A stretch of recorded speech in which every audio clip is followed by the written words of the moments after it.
Olá, sejam bem-vindos à minha página. Sou a professora Angélica e hoje eu trouxe uma questão sobre força de atrito para discutirmos aqui. Então, nós temos o seguinte exemplo. Um disco de hóquei em uma pista de gelo possui velocidade inicial de 20 metros por segundo. Se o disco permanece sempre na pista e desliza 115 metros antes de parar, determine o coeficiente de atrito cinético entre o disco e a pista. Então, as informações que nós já possuímos aqui é velocidade inicial,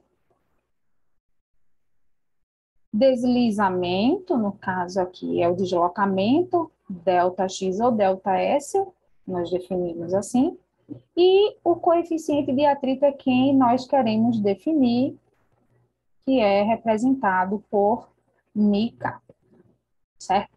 Só que antes de calcularmos o coeficiente de atrito cinético, nós vamos analisar as forças que estão atuando no disco. Aí na figura já podemos identificar as forças que estão atuando tanto no eixo X quanto no eixo Y.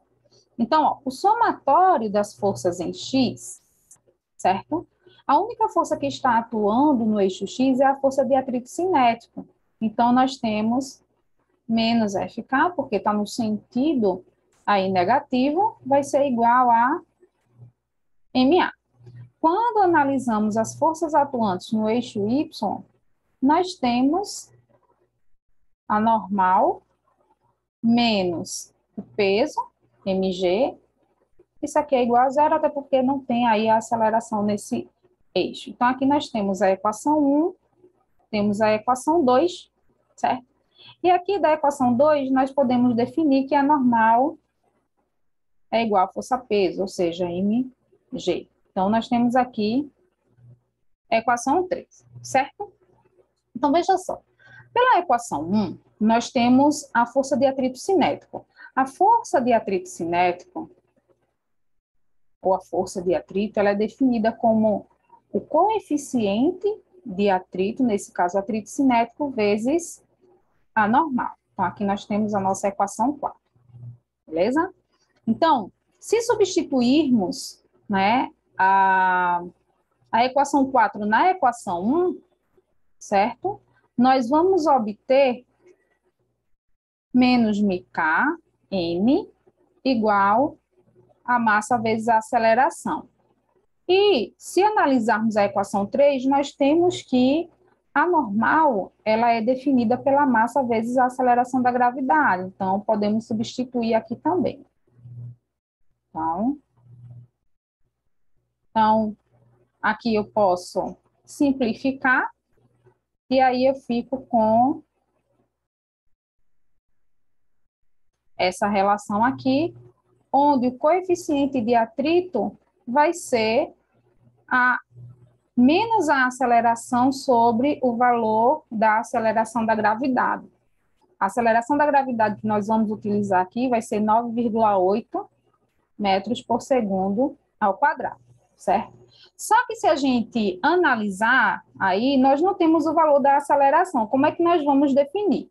Vê só, nós temos velocidade inicial, que é de 20 metros por segundo, e nós temos uma outra informação aqui, que o disco, ele desliza 115 metros antes de parar.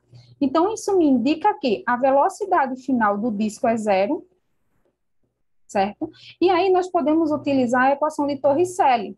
Então, a equação de Torricelli é v ao quadrado igual a v0 ao quadrado mais 2 vezes a aceleração vezes esse deslocamento. Nós conhecemos a velocidade final, que é zero, conhecemos a velocidade inicial, que é 20. A aceleração é quem eu quero definir e o deslocamento foi de 115 metros. Então, aqui agora é só resolver, aqui é o quadrado, tá? Então, agora é só resolver aqui, certo? Então, 20 ao quadrado, 400. 2 vezes 115 dá 230. Então, nós temos menos 230 vezes a aceleração, igual a 400. E aí, nós temos que a aceleração é menos 400 dividido por 230. E aí nós temos o valor de aproximadamente menos 1,73 metros por segundo ao quadrado, certo?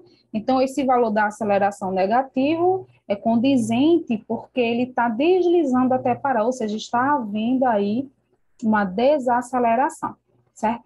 Então, ó, uma vez conhecida a aceleração, então fica fácil agora definirmos, certo? O valor do coeficiente de atrito cinético que é pedido na questão. Então, nós temos que o coeficiente de atrito vai ser menos a aceleração, ou seja, a gente vai ter menos 1,73, lembrando que aqui a gente vai ter um valor aproximado também, tá? Dividido por 9,8, que é o valor da aceleração da gravidade, tá? Então, isso aqui vai ficar 1,73, certo? Dividido por 9,8. E isso aqui vai nos dar aproximadamente 0,177. Tá? O valor é adimensional, porque nós temos aqui a aceleração, que está em metros por segundo ao quadrado, também nós temos aqui a aceleração da gravidade, que está em metros por segundo ao quadrado. Então, o valor do coeficiente de atrito cinético é um valor adimensional, certo? E aí nós resolvemos essa questão definindo aqui o coeficiente de atrito cinético. Beleza? Então, espero que vocês tenham entendido. E é isso aí.